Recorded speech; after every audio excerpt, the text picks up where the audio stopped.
Right, welcome to the Apptivate Podcast. My name is Pan and I'm the co-founder and CEO of Remerge. And this time I'm excited to be hosting this session, not on the other side getting interviewed. I think it was episode 100. But now we have very special guests here to discuss the Google Privacy Sandbox, the currently big thing and theme in the industry. So we have here Amit from Google and Niv from AppsFlyer. So what they are doing and who they are, maybe they say by themselves. So Amit, maybe you can give a quick introduction, who you are and what your role is at Google. Yeah, absolutely. So first off, Pan, thanks for having me. It's really great to be here and chat with you guys today. So my name is Amit Varia. I'm a director of product management on the Privacy Sandbox. My team specifically is looking at relevance and delivery solutions. So that includes things like the topics, API, protected audiences, and some other areas. Wonderful. And Niv, so who are you? Pleasure to meet you, and thank you for having me, first of all. I'm a product team lead at AppsFlyer, who's a mobile measurement partner. And my job specifically is to be responsible on the audiences team, which is AppsFlyer's segmentation tool, as well as the incrementality team, which is AppsFlyer's lift measurement tool. And specifically for Android Privacy Sandbox, I am leading everything related to the protected audience API, formerly known as Fletch. Correct. That would be already the first thing. So you are covering already a lot of the privacy related topics about data and the future of data. And obviously AppsFlyer and Google are likely very good, well-known names here in the industry. It's great to be sitting together and talking about the sandbox with two of the big relevant players for the mobile industry. So as we said, we want to talk about the privacy sandbox and the protected audience API, maybe more in specific. It was called Fletch before. It was just being renamed recently, I think 2 or 3 weeks ago. But I think the concept is still the same. But maybe we go just one step back. So the Privacy Sandbox project, Amit, you have maybe invented it or was part of the team. So what is it? So I definitely joined the initiative well into its progress. So definitely not one of the creators of this. I want to give credit to where it's deserved. But what is the Privacy Sandbox? And so really what it is, it's an initiative by Google where we're focusing on building these different types of technologies that will protect users' privacy online, while also providing companies and developers the tools they need to build thriving digital businesses. So, if we look at Android specifically, since we're on Apptivate, zooming into the Android side of things, really, this is going to be this multi-year effort that we're underway to build private advertising technologies that limit the sharing of user data with third parties. And also, they operate without using any of these cross-app identifiers like Advertising ID. The one thing I'll hit on really is that I'd love for everyone to think of these technologies as building blocks that app developers and ad tech companies will use to build their private advertising solutions. Yeah, why is the shift happening now? Why are we changing now the complete stack of how advertising worked also on the mobile ecosystem? What's your answer on that? Yeah, definitely a great question. And it's a very common question we often get here. So I think, the industry's evolved over the last 20 years with the existing technologies that are out there. It's always a good chance for us to reevaluate what more we can do. But what I would say is there are a bunch of other things that are happening. So we're seeing this greater shift towards privacy protections. Because users are just themselves becoming more aware of how valuable their own data is and how it's being collected and how it's being used. So as a result, we're actually seeing people demand more transparency and control over their data, especially when it comes to online advertising. The other thing I'll hit on, though, is that it's not just users. We're actually seeing advancements in technologies, specifically privacy-enhancing technologies, that make it possible for these businesses to collect and use data in a way that's more privacy respectful. So this is great because it actually means these businesses can still meet their objectives without having to compromise user privacy. So overall, we kind of see this as like the shift towards greater privacy protection as something that we want to invest in, while still helping businesses thrive in this digital economy. Yeah, you named already like privacy compliance and giving like more security on the user side. Do you see like any more advantages of that new framework compared to where we are right now? Yeah, I mean, I think there's definitely going to be better user controls, transparency, and ability to manage their agency. I think with businesses, we're starting to see kind of ways that they can use these technologies that we're building to be able to build their business and and build business on top of, and technologies and solutions on top of. I think really this is kind of ultimately moving to this kind of world where, we can go about letting technologies thrive or letting businesses thrive. We can make sure kind of that businesses have an opportunity to build for kind of the evolving regulations and all the other things that are happening in the economy across the world, while still focusing on enhancing users' privacy. Yeah. Niv, maybe from your perspective, obviously you are in the midst of that. A lot of things are changing. Do you see already right now some advantages? Maybe on a more practical side of things? Yeah, so to reiterate what Amit have said, definitely we see this whole move towards privacy from one hand that we all understand is very good for consumers. And then businesses are kind of worried about how they're going to face these different regulations and privacy restrictions and so forth. And I think the big news here is, as Amit said, we can prepare in advance to actually have the infrastructure for this future infrastructure, which is much more private, and enable businesses to grow without being worried about compromising user privacy. So I think these are, in fact, the building blocks that will help us work now in order to have a much efficient process later on. Yeah. So maybe just like get more specific about it. Obviously, that was very high level, but what is exactly changing right now? Maybe Niv, you just want to continue?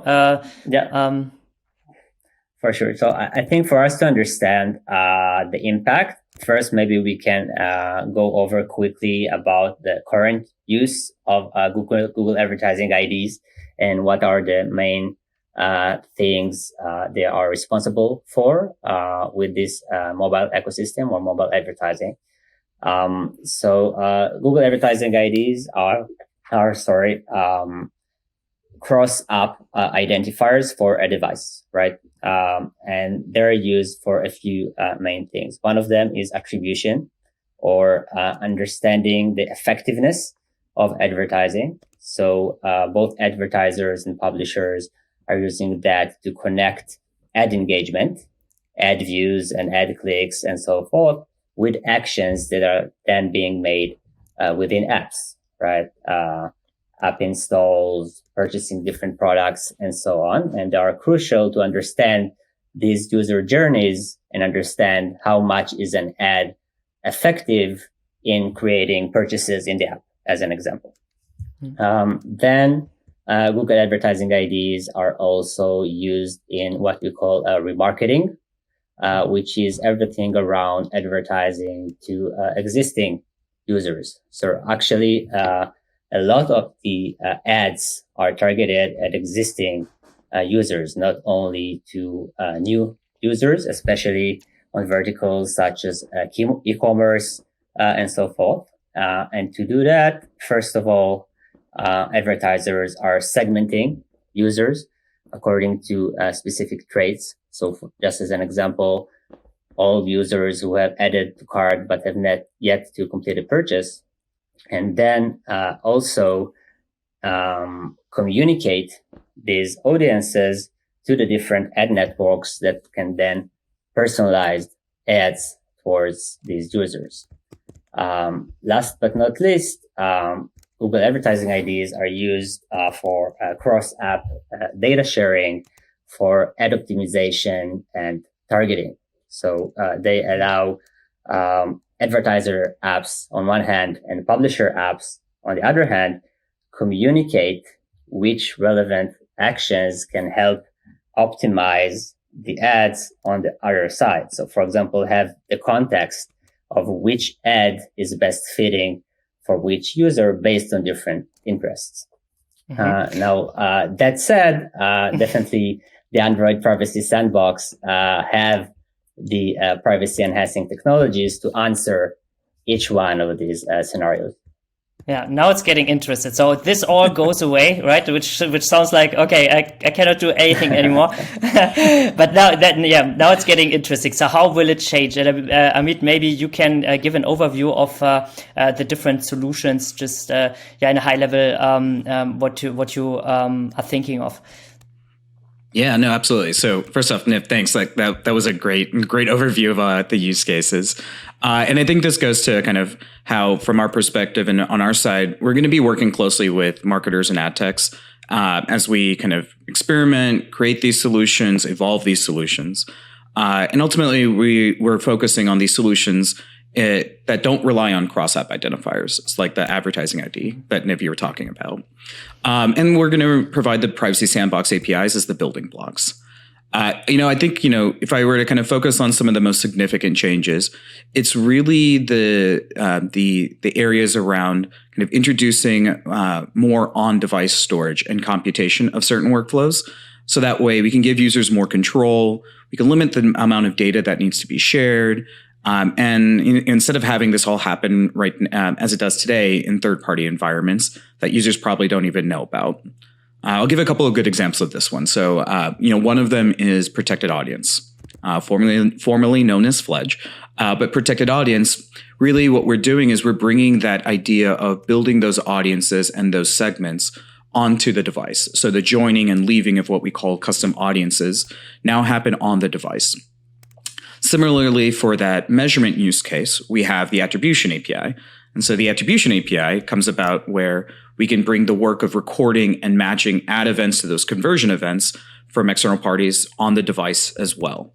So that's probably one of the big shifts there, kind of as we look to continue supporting the key use cases that the industry knows and loves. It's going to be making sure we use some of these newer technologies and newer solutions and adapt them to how these APIs work. So we'll continue to build and test and design all of these solutions with the ecosystem and kind of continue to evolve this based on the feedback we get. But really, we're starting to focus on how do we bring those types of use cases more onto the device where it makes sense for users and for privacy. Okay, I understood. So that means one of the key elements is really use the user's device more for transacting the methods that usually have been done on the server side of some providers, and that was where the data got flown and out of the control of the user, right?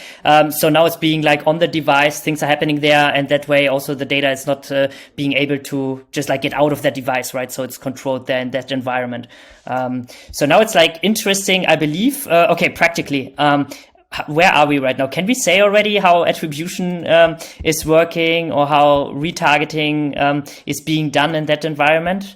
Niv, maybe you have practical ideas? Yeah, definitely. So I will try to keep it at a high level, not to spend the whole hour on these attribution practices. Obviously, I can already say that we welcome anyone who wants to discuss this with us, and there's a lot of effort going around education, and I'm sure we will discuss this later. But generally speaking, attribution, the main move also in attribution is from device level reporting to aggregated reports, right? So a bit similar to what we experienced in iOS, but with differences. will have a designated attribution API on the Android Privacy Sandbox that will allow for both aggregated reports according to very flexible aggregation levels and event level reports to communicate events at the click ID to the partner ad networks. So this is one. Then MMPs will still have the traditional place of determining who wins a specific attribution, an ad install or engagement, in the event that a few ad networks are kind of competing for the same event. So same as today, users might viewed an ad on one network and then clicked an ad on another network, and the day after have clicked another ad on another network, and so forth. So the MMPs could still run their algorithms in determining who the credit should go to from these different interactions. And then it's important to say that also there are still other ways of attribution. For example, Google Play's store referrer, which is today responsible for around 30% of attributions. And we have other sources like the events happening in the app that might be challenging to kind of dedupe when advertisers would want to see one holistic picture of their marketing. And in similar to iOS, we have mechanisms to dedupe these and provide single source of truth reporting out of the different data sources. So in a nutshell, this is how it's going to work. With the attribution. Now, on the other hand, like the targeting mechanisms, what we used to know before, specifically what we talked earlier, the retargeting, but also UA, like how will it change compared to how it looks right now? Yeah, perfect.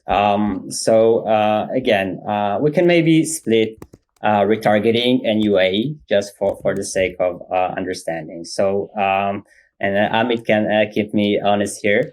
But for the case of retargeting, the main new concept, as you mentioned already, is having the audiences on device, meaning the app itself or AppsFlyer on the app developer's behalf or any other on-device entity could join users to audiences with fetching relevant metadata from the advertising partners, meaning imagine the device itself have a list of audiences for the device itself, but also with the ads that are intended to be shown to these users and the logic for when to show the ad and specific bidding signals, for example, geolocation provided by the publisher or LTV score provided by the advertiser, and then enable very limited access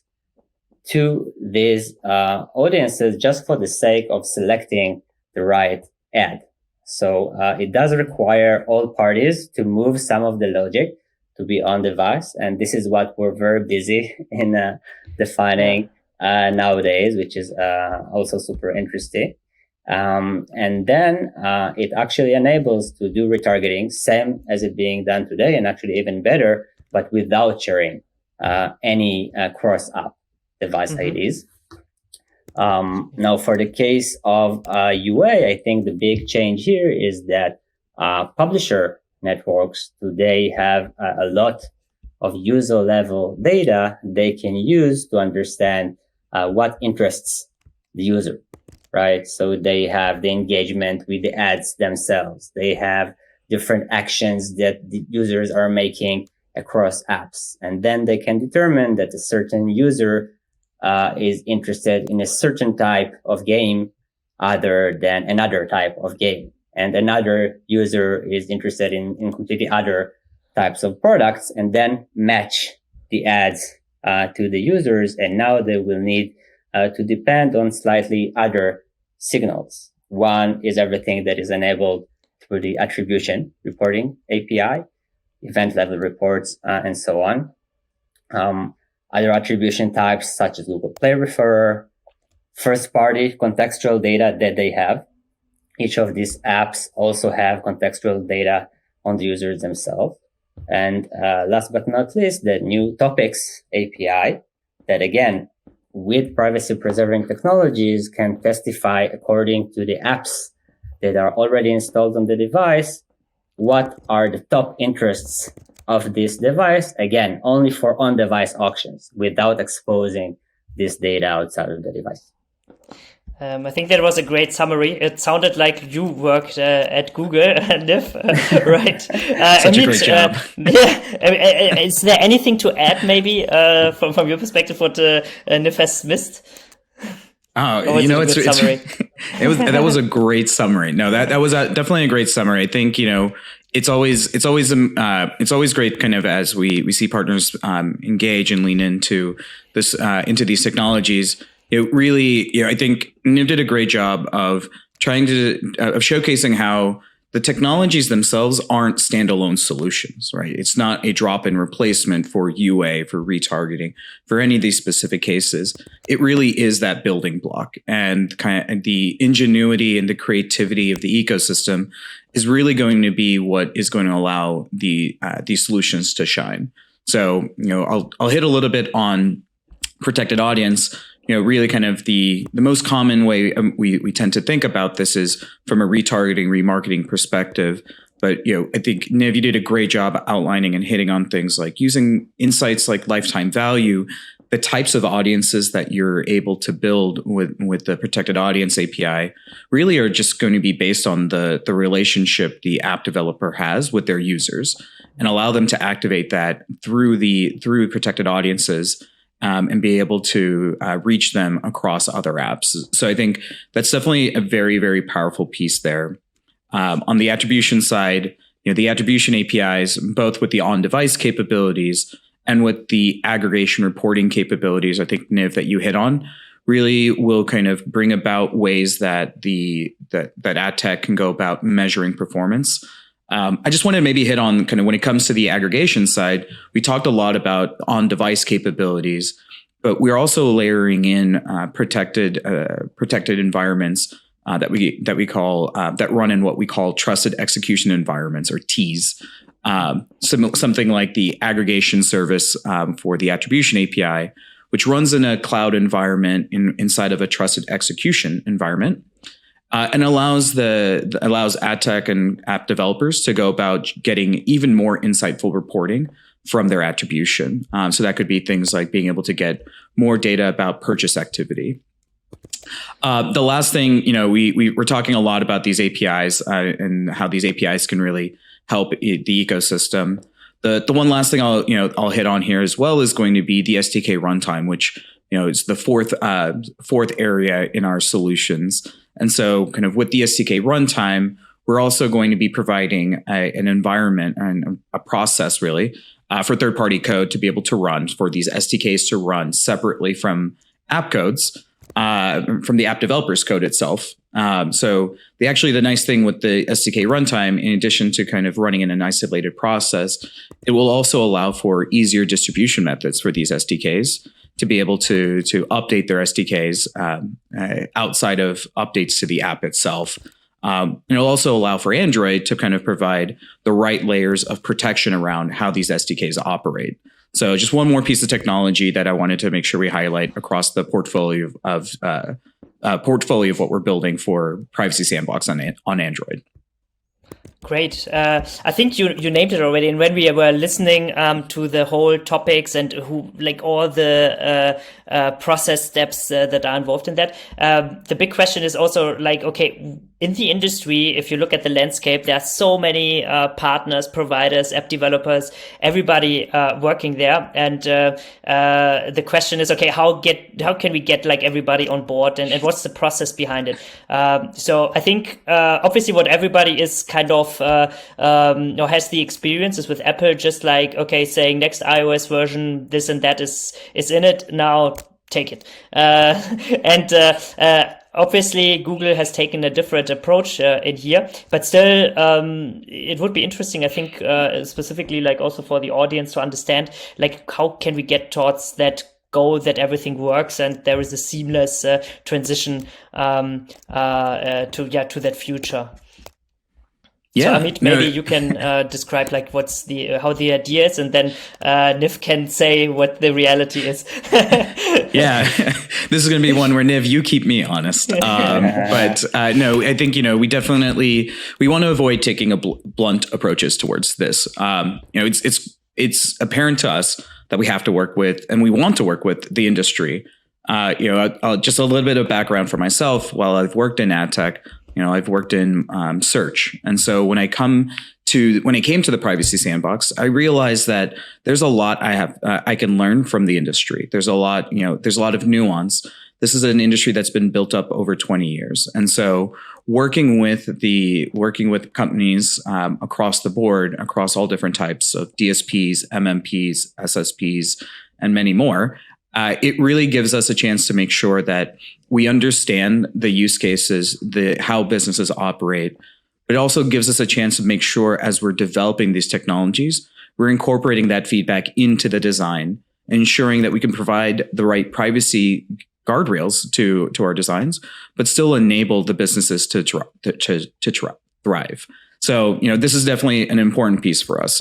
So a common question we often get, like you're asking here, Pan, how are we bringing the ecosystem along, is really making sure we take a responsible path forward in how we go about designing our solutions, involving the ecosystem, making sure changes to our designs, updates to our designs are communicated well in advance to allow for the industry to be able to adapt to it, prepare for it. So this is something that is kind of core to our culture and how we are approaching this initiative. So, you're going to see us continue to engage with the ecosystem. This is a great opportunity for us to be able to get that message out. So again, thanks, Pan. But, it is important for us to find ways to be able to make sure our message, our voice, is going out to the community, encouraging them to get involved sooner than later, help, inform the designs as opposed to kind of wait for the designs to be kind of codified. So, I'll just highlight one big piece here is that we actually entered the beta for the Privacy Sandbox on Android the beginning of this year in February. So, when it comes to how to engage, the opportunities are there today. If you're an app developer or if you're a third-party SDK developer, the idea here is start inquiring about Privacy Sandbox. Take a look at the materials we have on the developers for Android Central site, DAC, as we call it. It's a great way for you to start learning about the technologies, reading about how we've designed the technologies. And then there are going to be opportunities for you to give feedback directly from that site, but as well in other forums that we're going to be that we will have throughout the years. So definitely a great way for the ecosystem to get involved. Yeah, and one example is actually Remerge and AppsFlyer and Google are working together to get like proof of concept with a custom audience. So Niv, how do you see the process? How is it working? As a specific example like this, right? So I think we have been doing that since the beginning of the year, or maybe like end of the year, we started the discussions, and now I think teams are working together regularly with regular calls. So, but you are more involved in that. So maybe give your perspective. Thank you. So first of all, again, to reiterate on what Amit has said, a lot of these concepts are proposals that still need to go through a lot of implementation details on each and every different party, and we do have a complex ecosystem with different parties working in different ways, and I think the collaboration is really key here in order to whenever these changes go into effect, to be ready and maintain all our businesses and as we intend to do, and we all share mutual goals and mutual customers and so forth. So a very good example is, for example, our proof of concept with Remerge. Shout out to the amazing team at Remerge. And working closely with members of Amit's team, which are also a pleasure to work with, to take specific use cases such as the retargeting case through protected audience API, and using the available beta for Android Privacy Sandbox to create prototypes, get our hands dirty in actually calling the APIs, making sure everything works, surfacing things either between Remerge and AppsFlyer teams in this example, and making sure the integration holds, and also for the Android team that are very happy to provide feedback and help us understand what's the best way to implement certain elements and so forth. So we had an amazing experience working together, and we obviously are in discussions with many other parties, and we're welcoming anyone who's listening who is not yet in contact with us to join forces and join the next rounds of testing.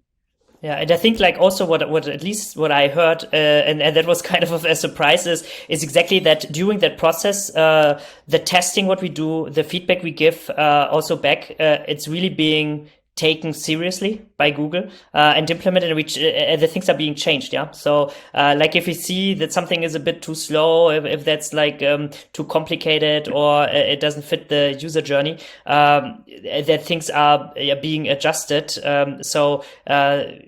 That we can implement that they are working technically and so on, right? So I was kind of surprised about that iteration process, but everybody's moving fast, and that's a good sign, I think. When looking at, I think like that's also the way to include the industry, right? Amit, you can just like share a little bit more about that, but I can only share that I also see that practically that it's not something, okay, we do and test whatever is out there, but we can also build that together, right?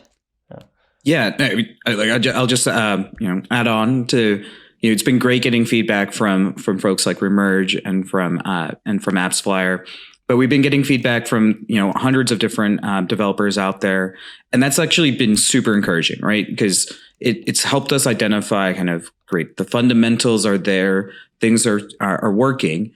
There's user journeys, as you said, kind of making sure we understand them end to end, building that empathy for understanding that allows us to then incorporate that feedback into our designs, make the adjustments that we need to. So I think, I've actually been incredibly excited by kind of the collaboration and the engagement we've seen from the community so far.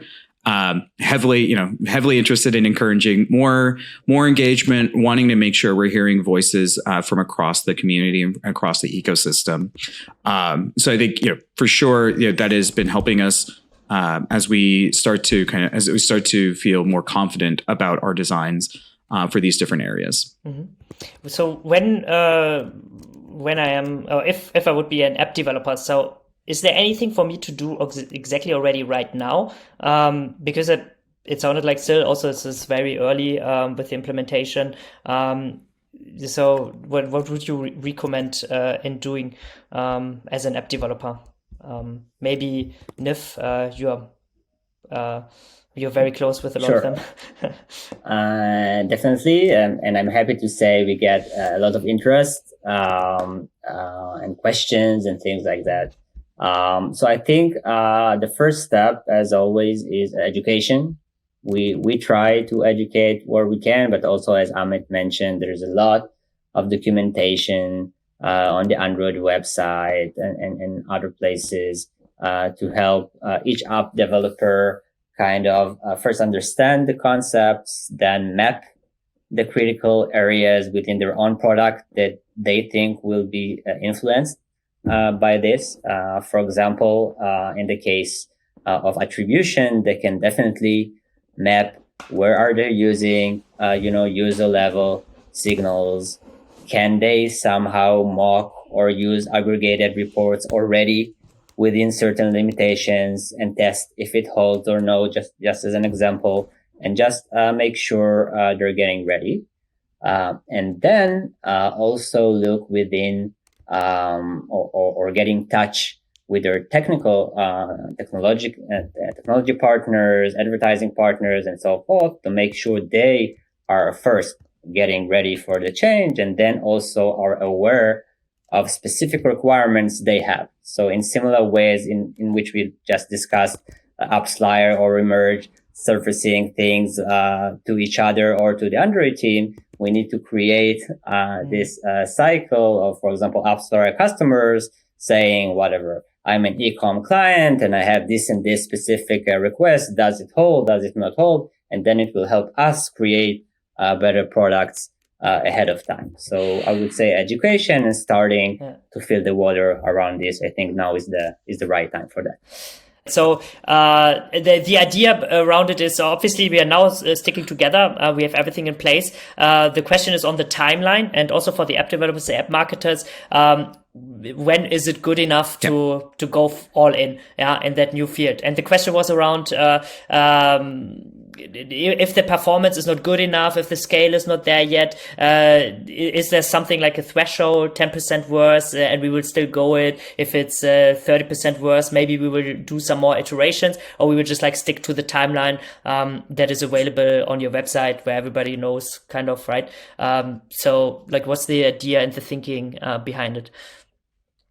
Yeah, no, that's a great question, right? So, I mean, I don't know if we're looking at it kind of in at that kind of like specific of a nature. I think we, like if I were to zoom out, right, first thing I would say is like we want to make sure that that the technologies themselves are ready, and we want to get them in place. So that's where the engagement with the ecosystem is our priority right now, and kind of how we're what we're focusing on. Kind of building on Niv, kind of what you were saying before. I think for app developers that rely on ad tech partners, I would love to just echo what you were saying, which is like the key questions to be asking your partners are going to be, how are you planning for a privacy preserving future? When can you start testing? Because that will help encourage the ecosystem as well to invest in this space. When it comes to kind of like how do we want to define ready enough, and how do we want to think about this, I think this is going to be something that as we spend time with the ecosystem, as we work through their use cases, as everyone starts to spend more time looking at the APIs, integrating them into their existing solutions, or building new solutions on top of that, it's going to allow us to better understand kind of what the industry being ready itself. And so this is why we're taking a super collaborative approach, is to ensure that we want to make sure that the industry and the ecosystem comes along with us and is ready for kind of as we announce updates in this area in terms of timelines and things like that. So that's generally how we're looking at this right now, and our focus it really is making sure that we get the industry feedback on the APIs themselves, the solutions. Make sure we can address those things within the designs. That's great. Then obviously, okay, we have everything in place. Everything is good. We are doing that maybe 2, 3, 4, 5 years. How will it look like? How will the ecosystem look like? Is everybody happy? Are the users happy? Are they engaged with the ads because it's so privacy friendly? So it's more like I guess also how the ecosystem looks like. Maybe it's not sure if you have a view on that. Obviously, it touches a lot of the ideas around why we are doing that, why we are making the move now after 20 years and with the new technology which is out there. But maybe, Amit first on maybe the vision by Google. Yeah, I think one thing I would maybe start with here is that we definitely see this as a journey, right? So this is going to be something that, with the past 20 years, the solutions, the technologies, and the businesses that have been built, and if we look at kind of the next 20 years, and with solutions that better protect users' privacy, the evolution of that will happen over the coming years really is going to be something where we ourselves see this as a net benefit to everybody, a net benefit to users with increased privacy, increased transparency in all aspects. We also see the opportunities for businesses to build on privacy enhancing technologies like the Privacy Sandbox. And, we often talk about rebuilding or migrating existing use cases, but, we're also starting to hear about new opportunities for ad tech to be able to help app developers monetize and reach their audiences using these technologies with greater accuracy, with more capabilities. Because by moving to more private solutions, some of these areas that were harder to do before are now easier to do in a more private way. So we actually are hoping to see kind of more and more evolution of solutions that the industry can provide to help app developers across the board. And ultimately, really we want to continue to invest in finding new and innovative ways to bring better privacy to everybody. And so better protection of data for users, better protection of data for app developers. And we continue to see, and we kind of believe that we're going to see this evolution continue to happen. So this ability to help everybody over time is a journey that we're starting.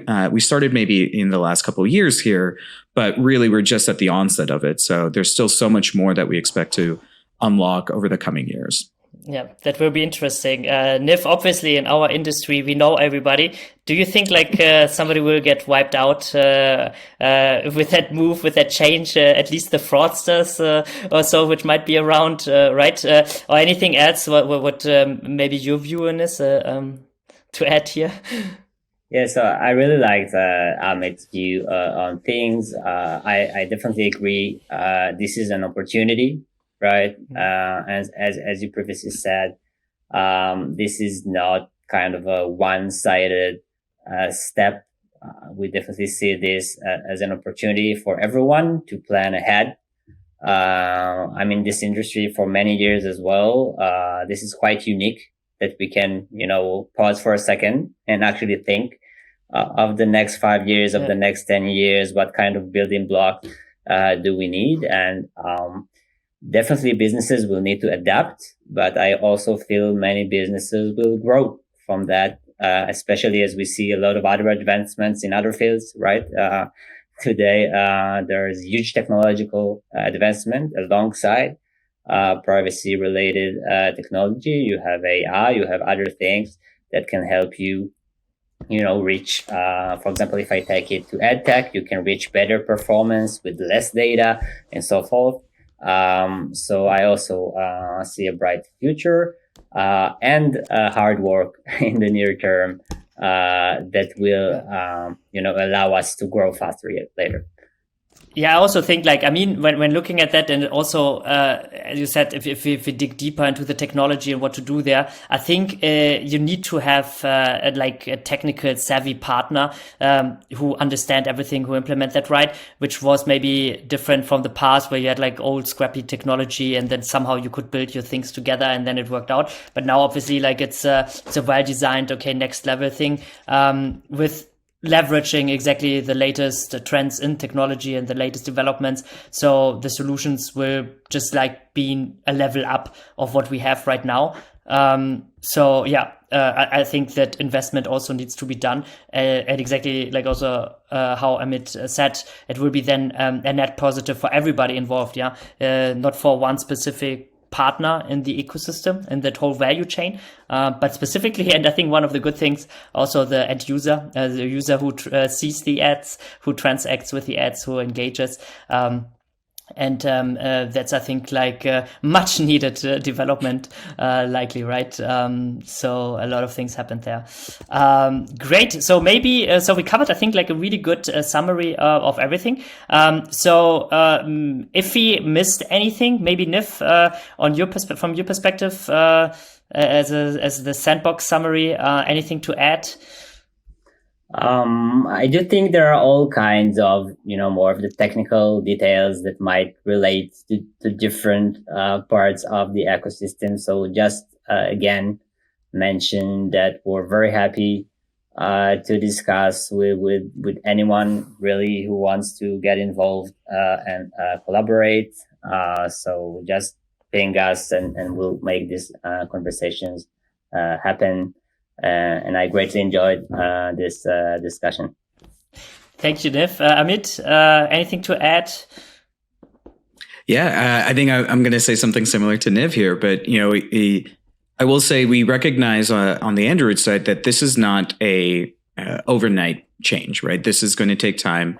But on the developer side, this is also going to be an investment. So starting earlier than later and involving kind of the right teams is probably going to be the best strategy out there. So as you go to learn, we also offer developer.android.com, where a lot of our documentation is already available. We're continuing to expand on it, providing more details throughout this year about the solutions, about the APIs, how to use them. So really want to encourage those out there that haven't spent too much time exploring the Privacy Sandbox. Take some time, read through it. We've got different levels of material out there to kind of slowly introduce you into the technical depths, but we also have very technical details and technical descriptions out there kind of on the specifics of the APIs. So great opportunity, get started today. And of course, if there are questions, if there's feedback on the Android side, there's ways to provide feedback directly from that site. But of course, we will be, I'm sure we'll be communicating more and more with the community overall in the coming months to come. So super excited, really great to be able to kind of be here today. So Pan and Niv, thanks again, super great conversation. Wonderful. All right, Amit, Niv, thank you so much for taking the time and guiding us through that whole journey. And maybe we sit together here in a couple of months or next year, and then we'll see where we are and if everything is bright and shiny and great, or if we have to iterate again. Okay, what were the 4 APIs at the beginning and where are we now? But I'm confident. I'm looking forward. I wish us all the best, and also all the listeners who want to get some guidance there. We'll do our best to guide you through that field. So thank you everyone for listening, and speak to you soon.